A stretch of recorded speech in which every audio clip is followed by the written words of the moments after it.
Good evening. You made it through the traffic.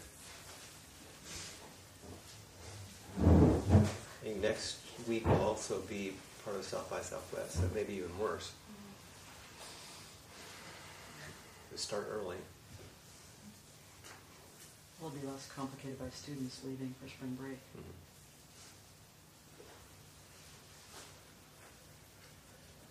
So we're back after a break, having missed the last couple of weeks. And I take it from what I've heard from a number of people that your koans have been practicing on you. Because I've gotten wonderful things from a lot of people. We began with the story that in some ways is the beginning of Zen. Bodhidharma, vast emptiness, nothing holy. And moved into the golden age of Zen with Mu. And I'm going to pause for a moment to make a technical change. So Cassie, you might want to pause just for a second.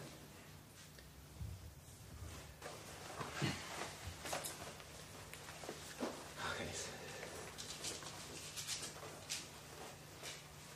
Thank you for pausing.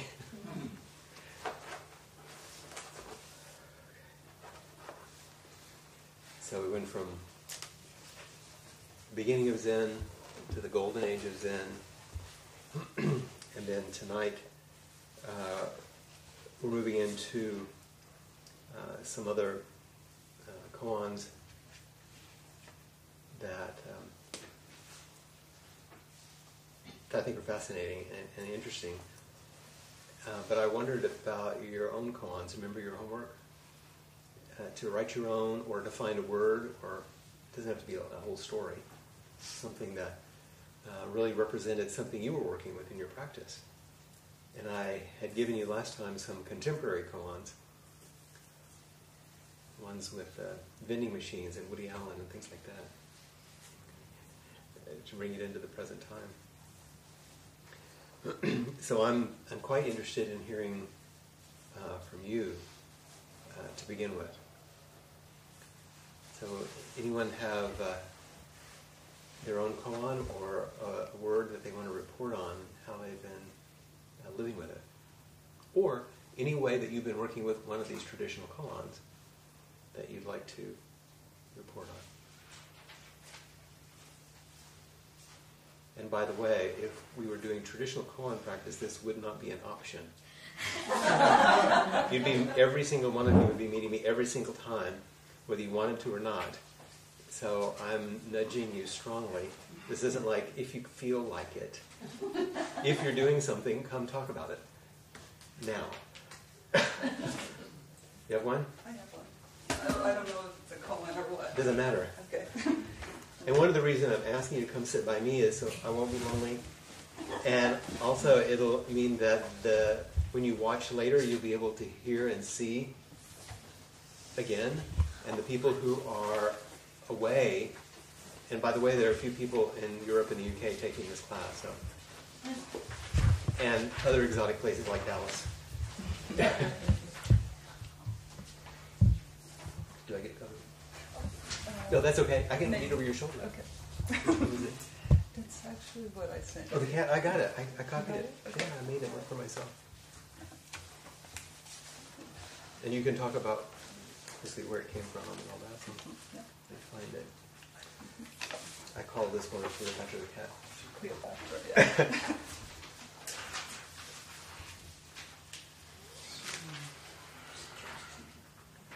Peg, do not judge my English. And make sure you pass one up here. Yeah.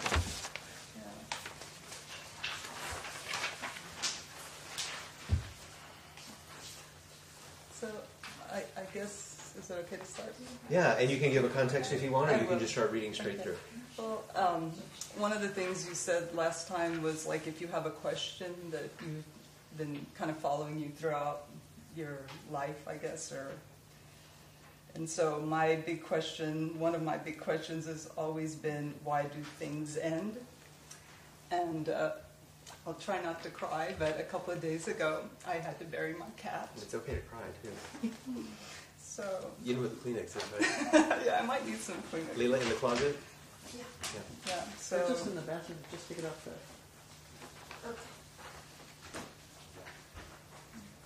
But the big question that you've lived with all your life is really a key to many koans, actually. Why do things end? yeah.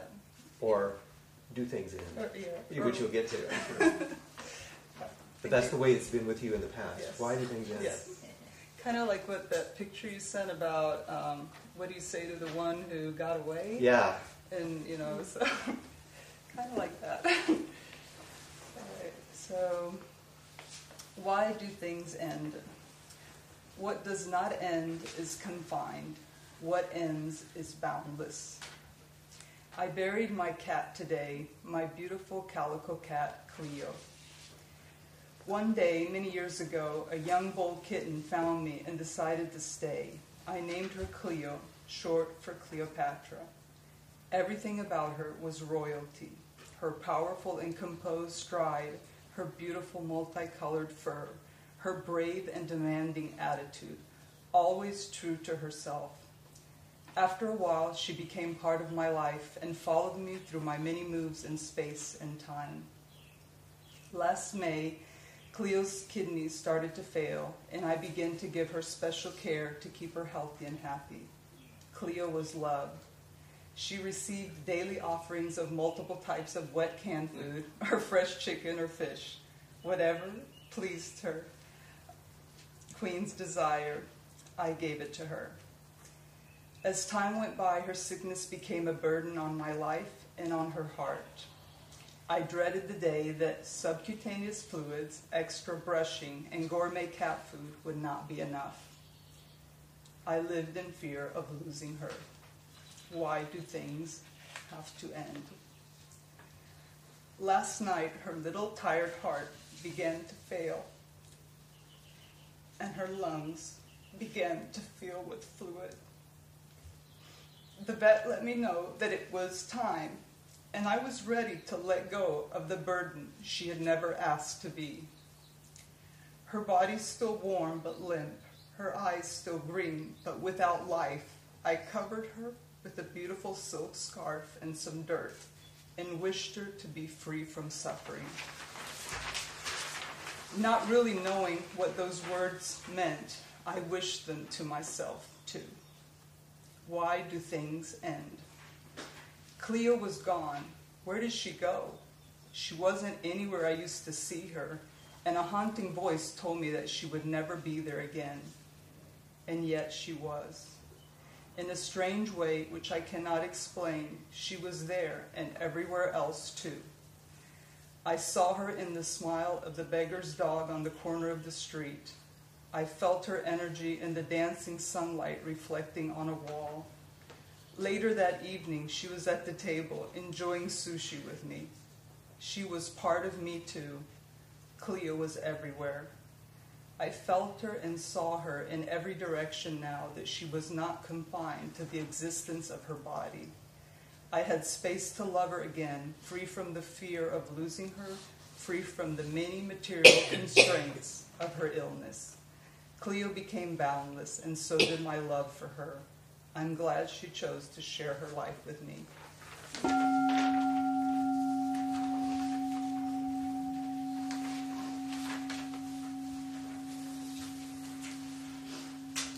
Is there anything else you want to say? You said it all there for you.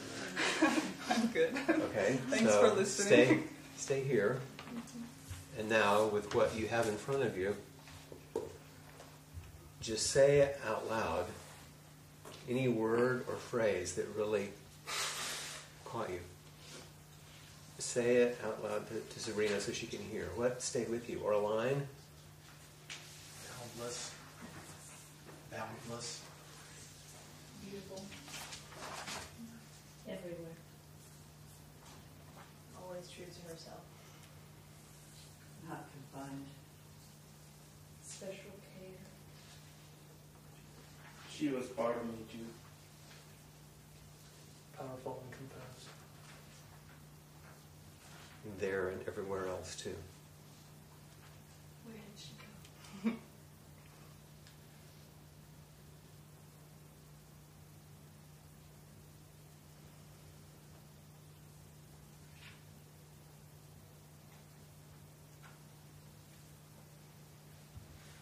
She was part of me too.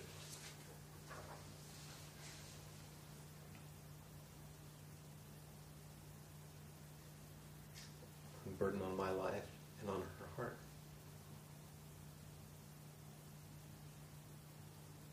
Royalty. Not confined to the existence of the body. Not really knowing what those words meant. I wish them to myself too.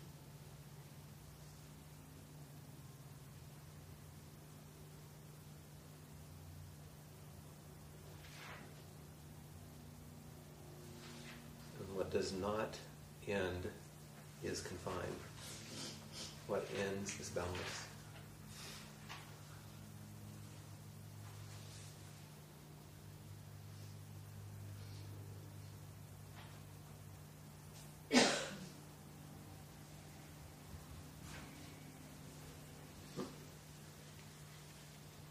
Dancing sunlight reflecting on the wall.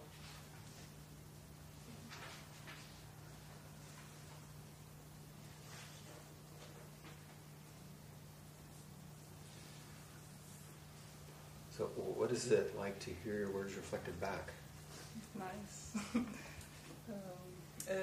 Because there's parts of me that even though I experience this, still don't always experience this. I have other interpretations. And so it just enlivens this again and again.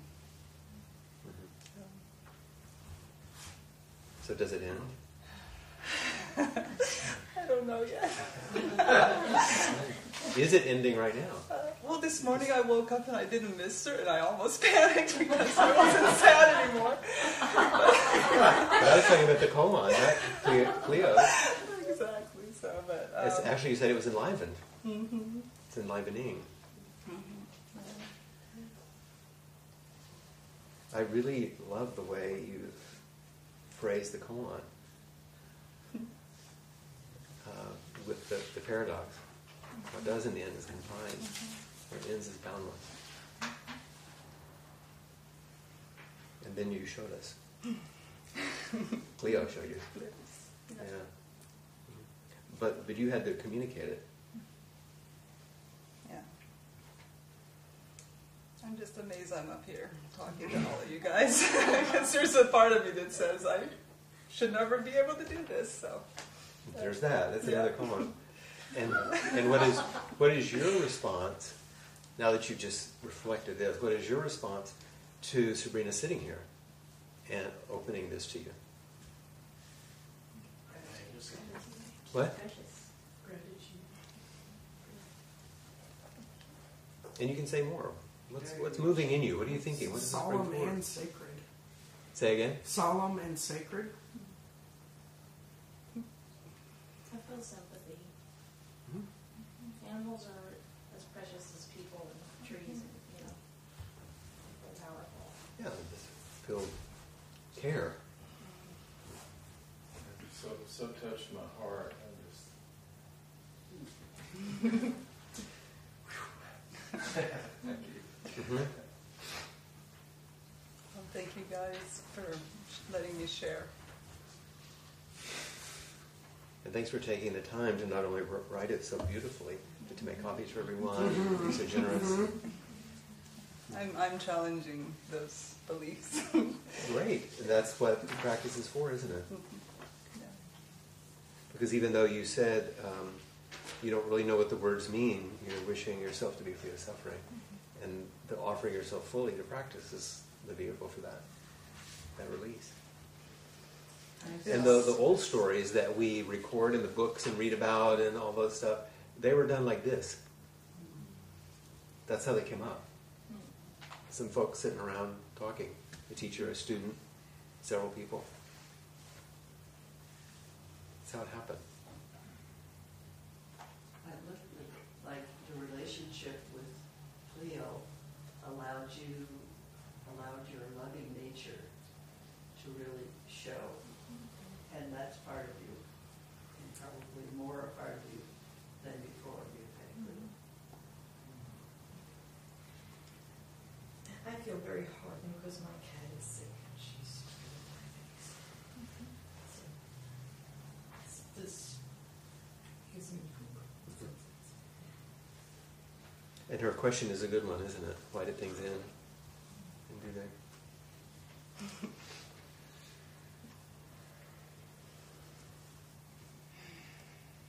A woman came to my practice discussion group this morning, and this weekend, just two dogs, a really old one and a young one, and the young one just died suddenly over the weekend.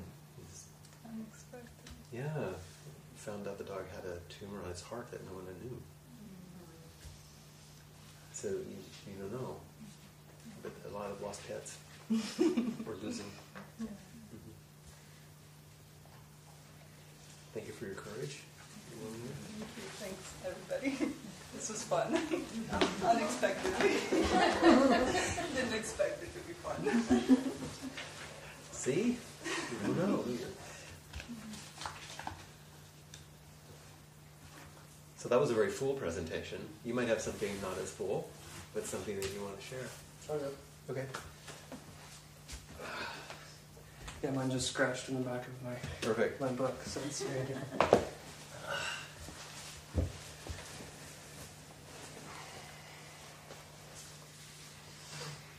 Take your time. Get set.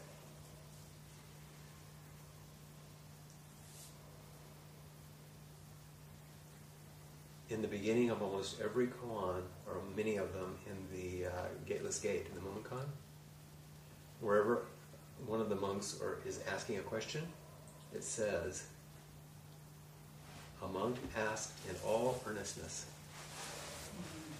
Almost every single one of them. And it's easy to read over that so you can get to the koan.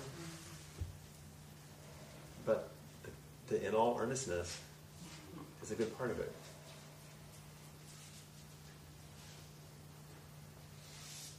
So I think part of the reason I'm compelled to share the koan is because I can't separate what ended up being the koan from the whole. The first koan was this write a koan. Like that just, I couldn't wrap my head around that. The what? You asking to write a koan. I just paced around for like weeks. You know what I mean? Like I don't witness. I thought this was a record of a interaction between a teacher and a student. Here I am alone in my room thinking of a koan. What does that mean? So this particular koan started. I get very anxious in front of groups and speaking. Started at Sesshin last week. I was sitting all day on Saturday at the Austin Zen Center. And Mu was coming up, but I was like picking it up like bludgeoning myself with it. You know, I think my mind was I wouldn't want to be thinking about something I thought was petty, and I'd try to move, breathe, be here. And Clubbing yourself. Yeah, I was just, with Mu and saw that and got frustrated about that. Anyhow, at some point in the afternoon during one of our breaks, I laid down on a porch and I felt like Mu came in from over here and hit me in the side of the head and just completely shattered I was completely disoriented. Mm-hmm. Like I was very present and felt very warm and in myself, but all my memory, it was like my eye was like a center of gravity and it just broke. And so memories were coming through my head, but I feel like I was experiencing stories other people had told me from their perspective, and my memories belonged to others, and I couldn't remember what happened when I was young and what happened last week. It was like all these particulate kind of experiences were just rolling through my mind, and I was just completely disoriented in that one place, but like very much present in another. Very difficult. Seemingly paradoxical. Yeah, I would. Yeah. Completely simply grounded And unorganized around every other thing that usually organizes you. yeah, and that disorganization was such a like rich experience. You know, these memories just totally. It was almost like, you know, I saw like my whatever composes my thoughts and ideas is like a page, you know, in a book, and the white space is like the me story part that holds it all together. And at some point, the white space just dropped out, you know, but the words just floated around. And anyhow, this is the beginning. So what brings me back is we have another break that night, and it's a silent retreat. And I was walking around the block drinking a cup of tea, and this beautiful girl comes around the corner and walks right up to me, you know, and recognizes me and says hello. You know. And I was just, you know, just it's intense talking after not talking for a couple days at a retreat, let alone this experience, you know. And we had this just wonderful conversation about God knows what, you know. But I just, you know, this like warmth came to me. And that center of gravity came back quick, you know. And she walked into the shadows, and that was the end of it. And I got to sit and just watch all of the... It was intense watching what that experience did. You mean the way you reconstituted? Oh, yeah. I mean, I was watching it. Seriously, you reorganized because you noticed the habits of organization. Oh, my God, yeah. And I could just, I could see it coming together. And it was like, as that was recrystallizing, she, like, disappeared. You know what I mean? Like, she just became my habits and ideas and feelings about people. So it had this, like, tragic kind of sense of, like, love. And then, like, I could see the way that, like, whatever the, you know, like, directness of life is so quickly just masked by, like... Concept. Yeah. And to watch it, you know, it almost made me cry. And so I decided I kept this feeling, and long story short, I spent the week searching for her and for it, you know. And on Saturday, I was walking around the neighborhood by the Zen Center, and it began kind of just. And again, it's tough for me to just. Part of it was a practice to just be open to running into her again. I mean, my intuition is generally to kind of like run or plan around, you know. I'm not good at like talking to girls generally. You know what I mean? Yeah, it just freaks me out. You know, like the hey, what's going on? So like part of it was just like when you have no mind, you're fine. Yeah, exactly. So it was like a trust in that. I was like, I'm just going to put myself back on the line of fire, you know, and show up. The arrow can hit. Yeah, at a couple places I think she is, and just be there, just be like, I'm here, you know. But anyway, at a certain point during Saturday, I just kept kind of walking. I was, you know, just hanging out in that neighborhood. I had this feeling that, like, and this is very hard. This is the root of this koan. That somehow, like, all my stories about what I was doing, that this was someone about her, broke down. You know, but it also didn't matter. It was like very much about her. You know, it was like this desire and this longing that like rises in me sometimes, you know, and about all sorts of things, like carries me through life, you know. And I found myself like in this big unfolding, you know, and this idea that I had that like my intention is to find this girl and then go eat lunch and whatever, you know, stayed there, and it was like just like humming through my mind like the birds, you know. And I just moved through the world that Saturday afternoon. Like the thoughts didn't stop, but like what was moving me was not a decision to go do the next thing. I would walk, and then I would just stop, and I'd probably stand on a street corner sometimes for 10 minutes, and then just like hear something move and just move, you know. And it was this great freedom. And anyway, this koan came. You were reminding me of a line, and I forgot I had it in there somewhere. Remember, the absence of thought is not being entangled by thought during thought. Yeah. You know, Yeah. that's what that was your direct experience. Yeah. I tried to remember that line a couple of times. Yeah, you remember it. Last week. Yeah.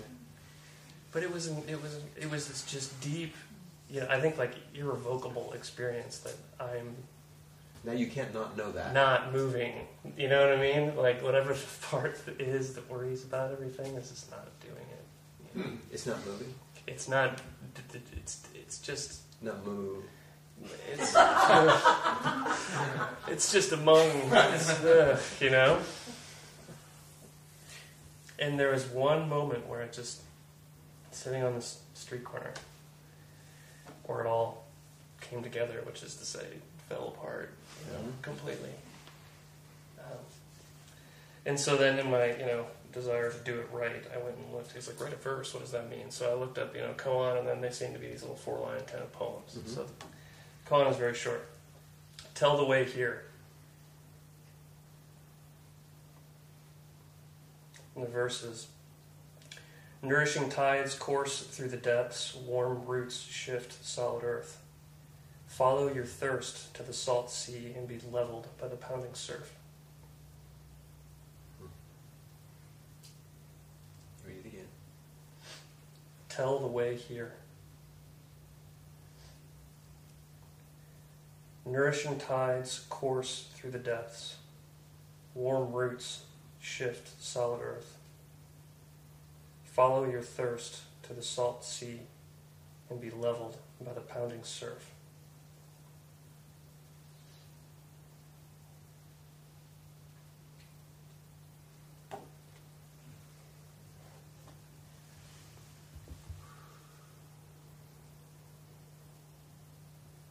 So showing us the way here.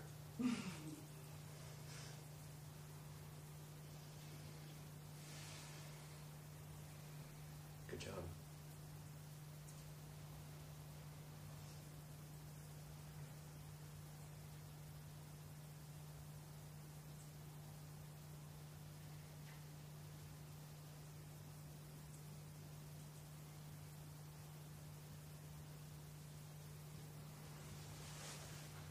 Does it matter if she's there when you say, I love you?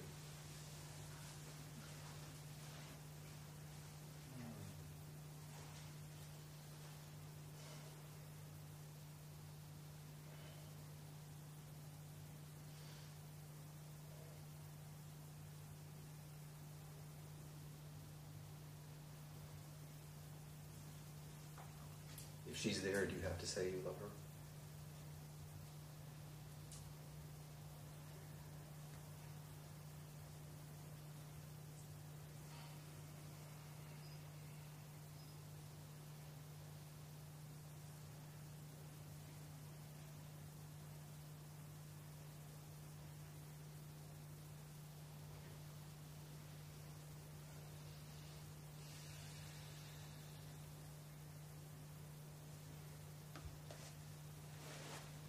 Thank you.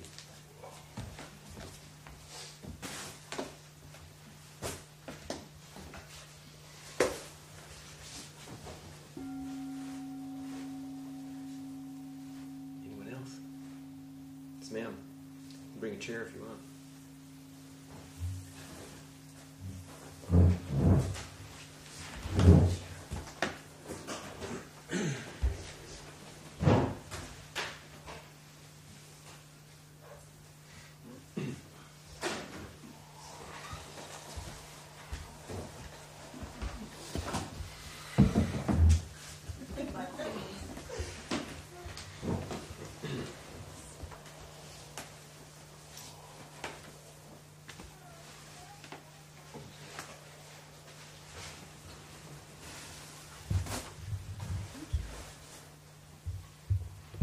Full service in there.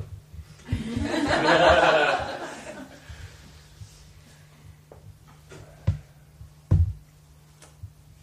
had a lot of thoughts about koans and how I feel about it, and I know that one of the things I wanted to do was to do it well.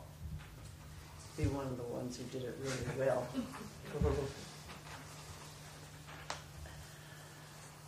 You've been doing that a long time. Yeah.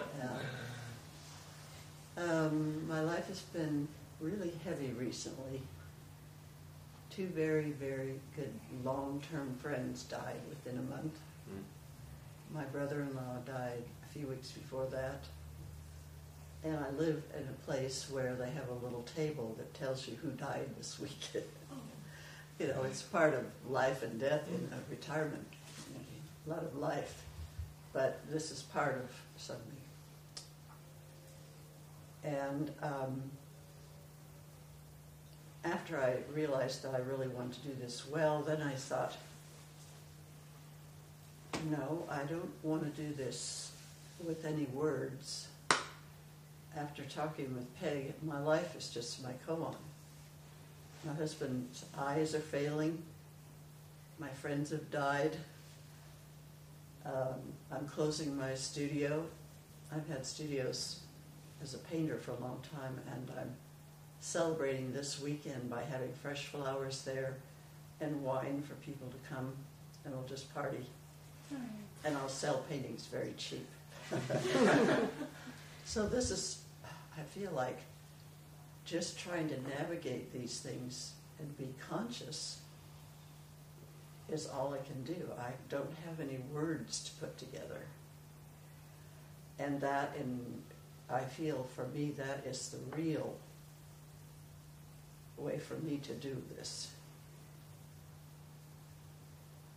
It's kind of balancing what comes along, finding that I want to be very kind to my husband. His life is difficult. He's now using a big magnifying glass. He's still reading the paper, but he's doing it like this. You know, he has a great spirit. And I want to support him. But other times I just lose it. Today, what did he do today? I was supposed to pick him up on a certain corner, and he was going to tell me where and when, and he didn't take his phone with him. How do you get there? Let's go on. He was looking for the pretty girl. And so I drove around thinking where I think he might be, you know, and really getting a bird going, you know. What an easy thing to do. And we'd gone through the things that might be a problem, but that didn't come into my thoughts as that problem for the day. So Always that one, isn't it? Really, the one you didn't plan for. And when I saw him, I was miffed. Like, it was such an easy thing to do, you know. Could we practice this so that the next time he'd have a note in his pocket or something, you know? And I realized I had blown it. And he knows I apologize to him all the time for things. So my koan is just to try and come back to center and to use the best part of me in the situations that I have. Change. I guess change would be the word that, and I really like living with change. I like to be alive and present with change. See how I can move through it.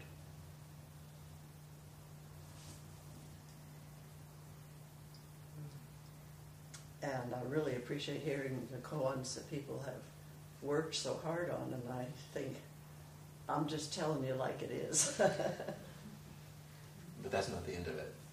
Not the end of it. No. Are you going to tell me the good parts now? They are. Here's what I'd like, and please speak up so people can hear. Honestly, in all sincerity, remember the koan? All sincerity. As John is talking, what does it call forward in you? What are you thinking right now? What are you feeling? What's called forward as you listen to this woman, not just her words, what she's saying? Say something. Care. Care. Mm-hmm. Passion. Yeah, and it's be more than one word. Say You never do. Poignance. Being there. I think she's brave and facing bravery. Life. Yeah, honest. Oh. I like what Chet was saying, that kind of honesty that isn't, there's nothing extra around it. It's unvarnished Yeah. and sentimental. Admiration.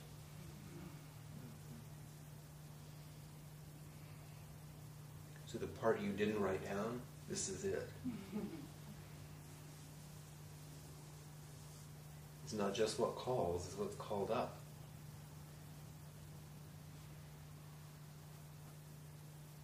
Touching. You're living your life, this is what's called. The courage to be with it and face it head on. Mm-hmm.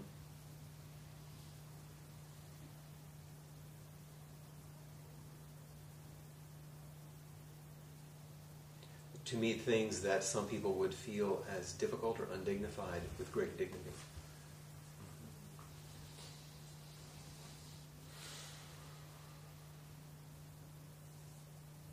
Compassion, the way you spoke of your husband and his difficulties.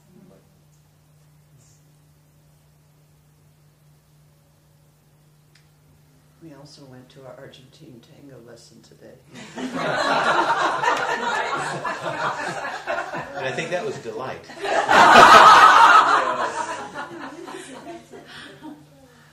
And what I feel is you're fully engaged with what's happening, no matter what it is. In the middle of it all, you're doing the tango.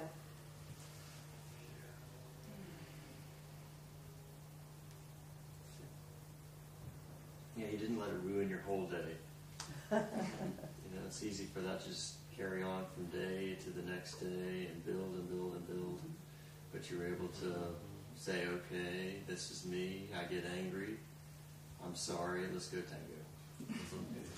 And to not build beliefs around it. Right. That's really important. Yeah, I could hear the love, your wife, your husband. Yeah. I can relate to that feeling of having blown it, where you have the best intention and you go and you're like, I'm going to be patient and supportive and loving, and then instantly, do it all the time. Do it all the time. It's understandable. Well, this has been more than I would ever hope for. Thank you all. Are we all invited to your art club? Good prices. So let us know. Yeah. Tell us where it is. Yeah. I'll put it on the paper. I'm very shy. Thanks. Thank you very much.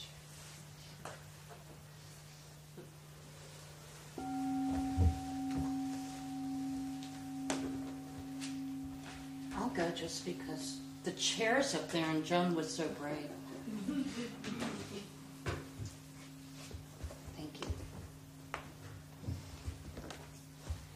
I'm relatively stable. Good. Take one little step at a time.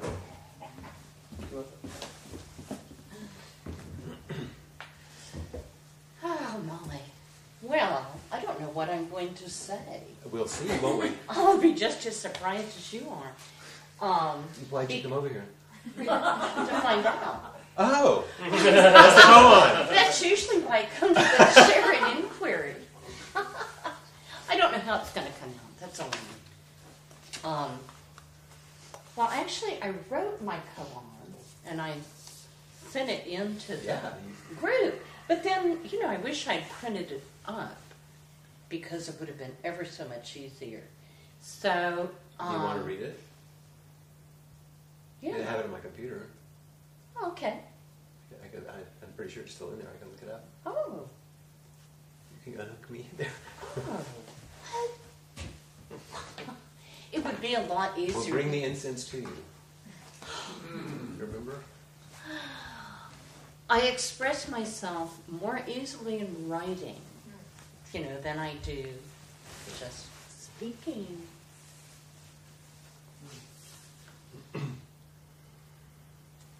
Could you say your name? I'm Because I don't know sorry. anybody, so I'm people sorry. say the name, so Yes. that's better for me. I'm Lisa. Lisa. What is your name? Vivek. What's your name? John.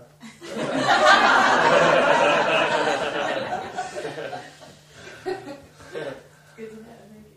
Thank you. And I will tell you briefly, while Flint was finding this, some of you aren't aware I was in a very major accident about 2.5 years ago. And Peg said, you'll be processing this for years. And, of course, she was right. I am still processing it. And, you know, there's a lot of newness even in the processing. So, you know, I feel like in the intensive, I'm just babbling. Did you say yeah. there's a Okay. lot? Did you say there's a lot of moonness? Moonness. Essence of moon. I just want to clarify. Essence of moon around this accident. And so, yes, I have been working with it in different ways. And what I wanted to say also is I feel that this started in the intensive in January. You already started working on a new level of not knowing.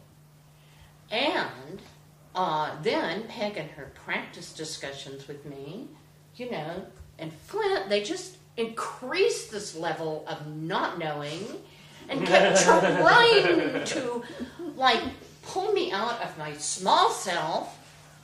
Okay, so that's an introduction because actually it's kind of important. Do you know how to scroll down with 2 fingers on there? Use 2 fingers. Oh, 2 fingers Yes, to right. scroll? Oh, okay. See there? Okay, good. Mhm. Okay, here it is. Moo, messy, live, die, human, non-human. And I'm going to read this whole messy thing. I didn't make, you know, I hope it makes sense to you. Contemplating moo is a messy endeavor for me. Moo. Not always so, not this, not that. Moo. Neither solid nor immutable.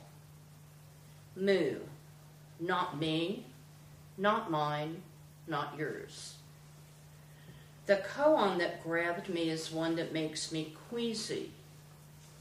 Live or die, live or die. Who decides?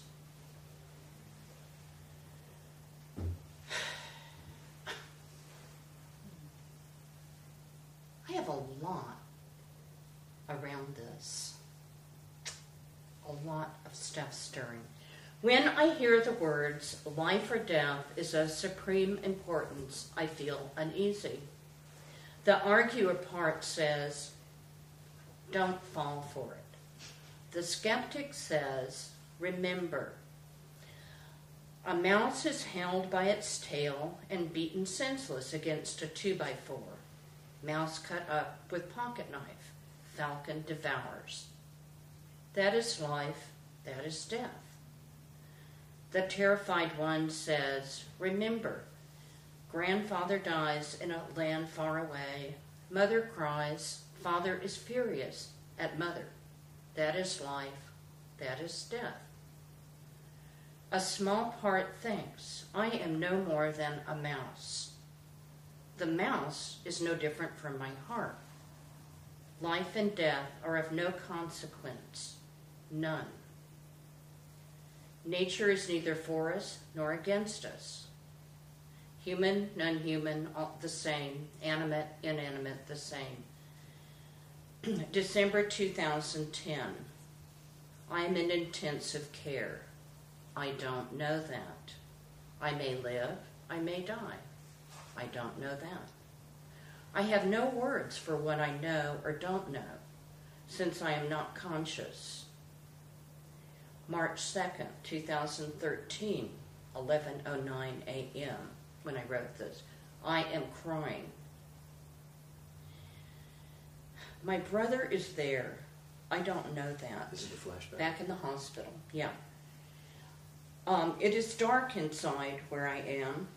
A bit of red, a bit of black. A sensation. A rough hand, but I don't know that. Firmly grasps mine. Amidst the hallucinations of telegram to the Akamoto Zen Center, we regret to inform you. And it was black letters, against black. Amidst the hallucinations, I don't know whether I'm supposed to live or die. Please tell me what to do.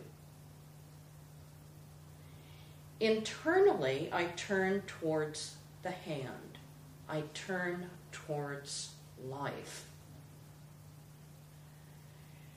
The sensation I recall later is that my whole body rotates toward the left side of the bed, where my brother sits holding me to life.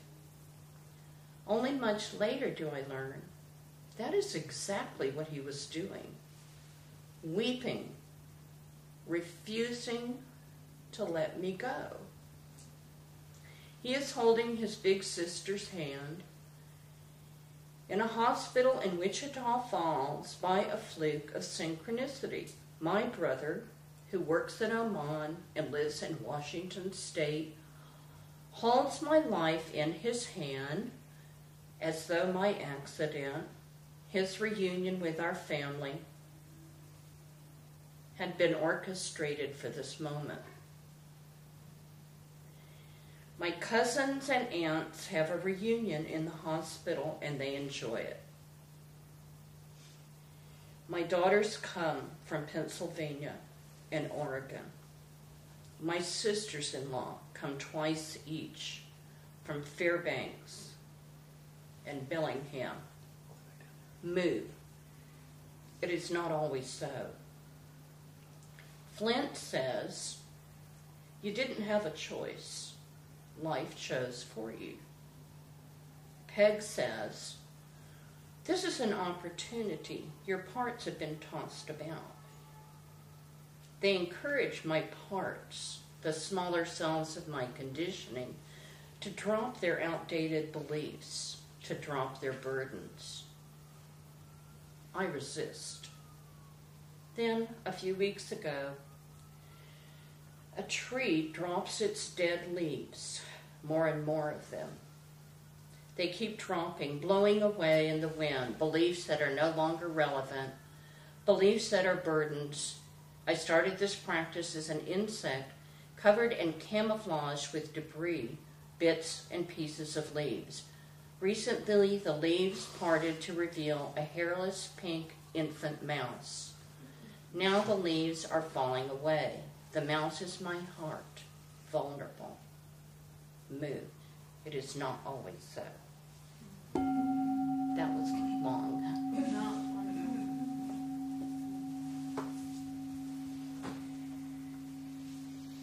It's called up. That's beautiful.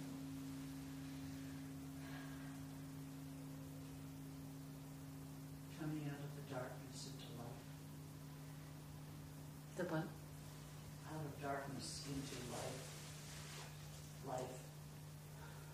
I'm glad you're alive. Courage. Vulnerable. With that one, take that one for a moment.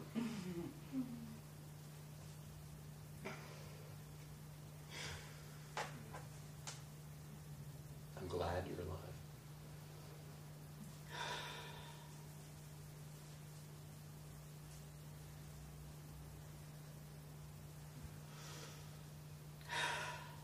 Still resistance or going in? It's like waves coming and going. Yeah. To tell them, I'm like waves coming and going. Yeah. I'm like waves coming and going. I'm like waves. What? Tell them. Oh, tell them. I'm like waves coming and going. And I am Mu itself. That is truly how I feel right now, I don't know who I am. And so reading that, yeah, I don't know who I am.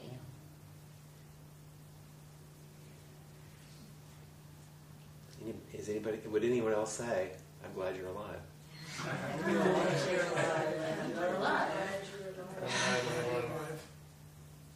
You're a gift. Yeah, I can let it in. Okay. And it's easier if you don't know who you are. 'Cause if you know who you are, there's all kinds of ideas about it. If you don't know who you are, it just goes right in. I'm practicing not knowing. Welcome to the club. Very intentionally. It's very disorienting, which is the job Yes. of practice. Yeah. To disorient us from our ordinary ways of orienting, which is the ego. Yes, and I'm willing to do that. Sometimes I feel queasy. Sometimes, when parts shift, I will feel a little sick. Sometimes I feel like I don't know who I am. And that's why I keep coming back. If things weren't shifting, I would not come back again and again. Yeah. And it's interesting, you come back to not know who you are. You don't come back because you don't know who you are, so you'll find out. Because that's not going to happen. You come back so you can keep not knowing who you are. It's kind of a weird So you'll clarify who I'm not. You are. Okay, it's all good. It's not important who you are, it's important that you're here. Oh. Because remember their statement? We're glad that you're alive. Oh. That's what you turn toward. That's why I say you didn't have a choice. Life chose you. Yeah, and that is sometimes been kind of terrifying. Yeah. Just feeling that power of, I didn't choose. That's right. Yeah. Mm-hmm. When I really let that in. Yeah, it blew me away. Mm-hmm. Literally. Yeah. Yeah. And you didn't have to sacrifice that many body parts to get it. Some. Not that many.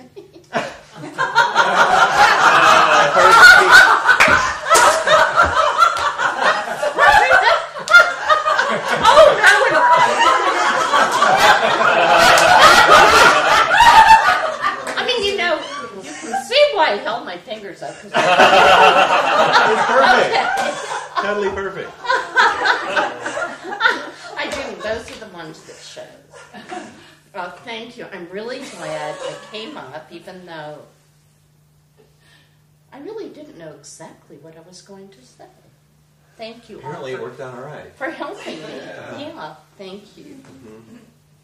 That's one of the koans. How do I know what I'm going to say? Turn to them. Oh, how do I know what I'm going to You say? turn to them. Turn to them. Oh. Remember, you turn to them. That's how I you turn do. to them. You turn Just to like them. that. Well, I know it will be all right. And that's what I keep asking people to do. You say something, what comes back? How is that? And it always works. In inquiry, I've never, It's amazing, isn't it? ever, it's amazing. I know. So when I come up here, I know it's, yeah, you're only going to help me. Thank you. I'm missing some other body parts too, for those of you who don't know.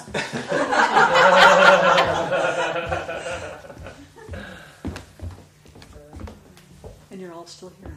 Huh? And you're all still here. And you're whole.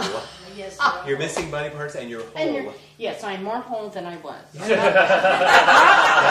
there is a koan. I thought, I wish. I mean, what did I want before I died? I mean, I wanted to be whole. And, I mean, I knew that That's before. right. And so, yeah. So when Dogen said dropping body and mind, he didn't really mean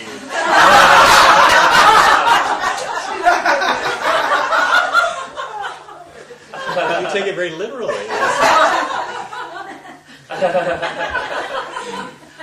but maybe.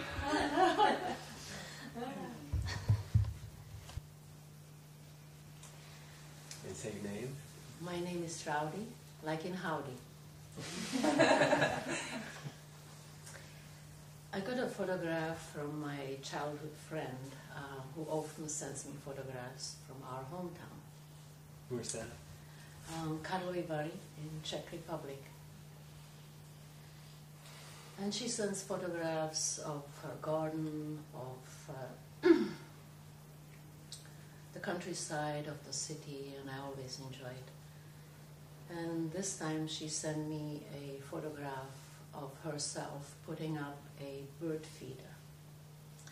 And I tried to write a koan, and I wrote lots of koans, and I just didn't think much of them. I needed some kind of an image, and it was this photograph that inspired me to this.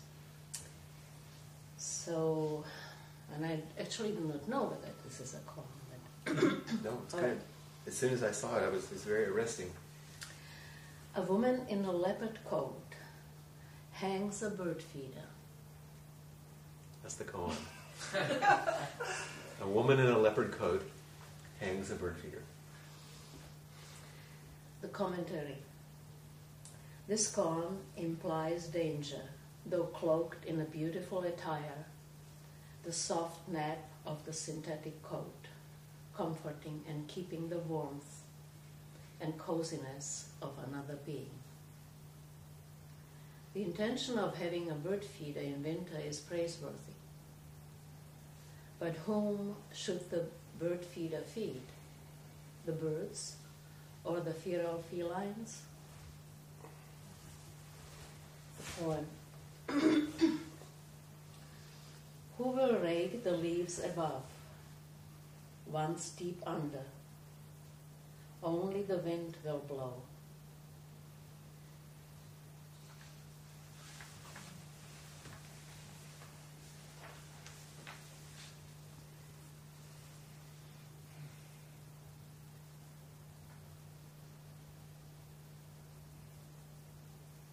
Now you said it.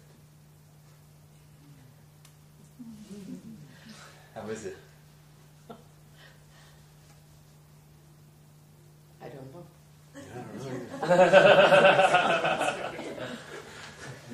I'm not saying.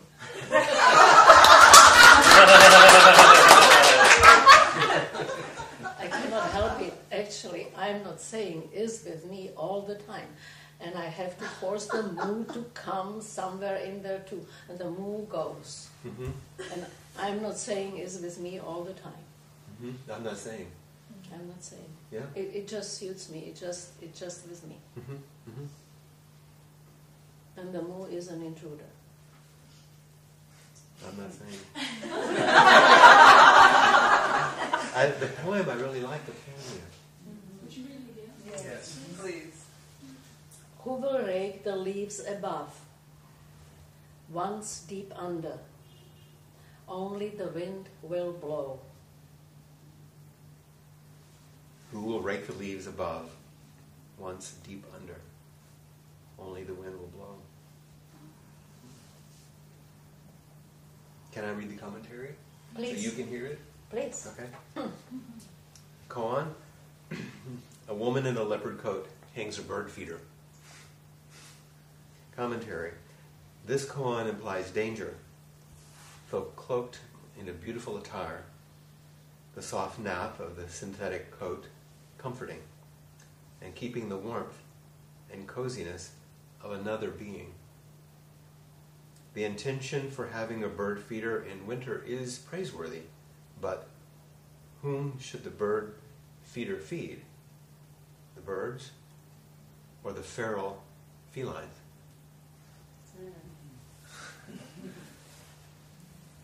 Who will rake the leaves above, once deep under? Only the wind will blow. What comes forward? I was interested in the danger, the word danger, what that evokes, where that's coming. Does it cause some fear? Danger. She may not say. I am not saying yes. That got your attention. Yeah.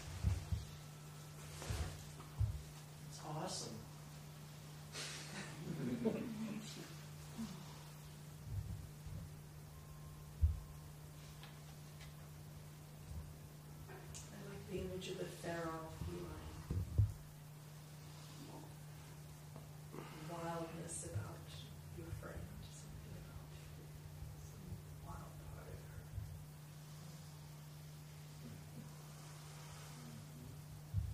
of her. Who will the bird feeder feed? I really like that question. There's so many possibilities. It makes a bird feeder seem like a whole new, unknown thing. The woman in the feline coat. The cats in the feline coat. That's right. Danger. She's prowling around in her leopard coat, waiting. I mean, Enticing the birds. so she can eat them. Isn't it interesting? Yeah,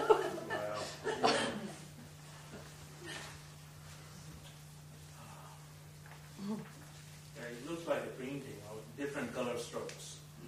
Each one has its own life and feel to it.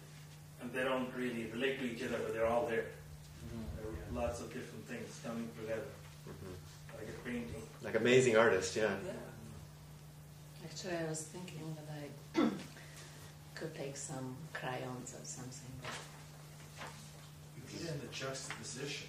Like with one image, it means something, but if you put the two images together, it flips the meaning and makes a very playful thought process. It's beautifully done.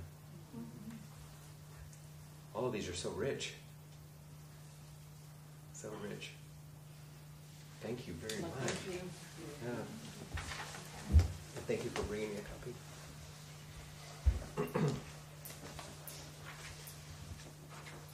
So we are going to have one more person speak up through here.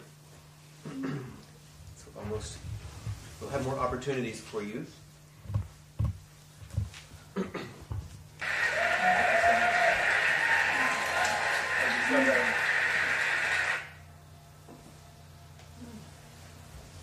So if he was, you turn the light back on.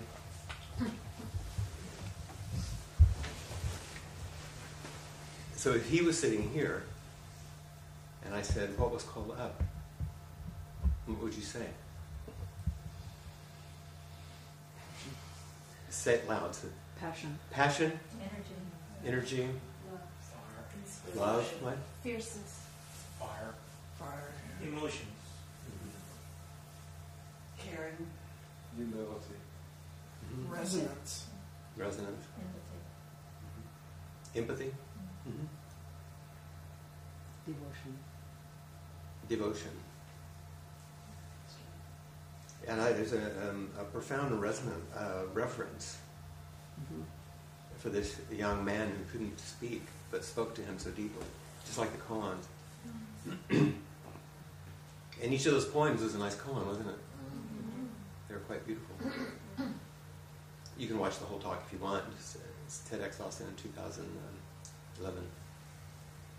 And there are other things on YouTube that he's done. But I liked that piece because of the non-speaking. Exactly, but then the speaking that you have to have in your body. Because that's what the koans also ask of us.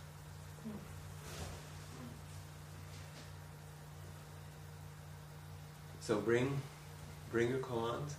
We can also use the ones that are in our chapters if you have questions about them. We can certainly dance with them as well, do the tango with the rhinoceros and meet, living and dying. And of course there's the red thread. Come back to that, and maybe we'll have another one next time, the red thread. And continue to read further if you'd like. We will meet next week. Any final questions, comments, concerns, or complaints? I'm getting worried when I finish this book. What's the next book? There are an infinite number of those. Okay. We'll start you on the koan collections, and you can just go through them. Chat, that will give you something to do. Thank you very much. If anybody has any time to help get back to Zen, that'd be great.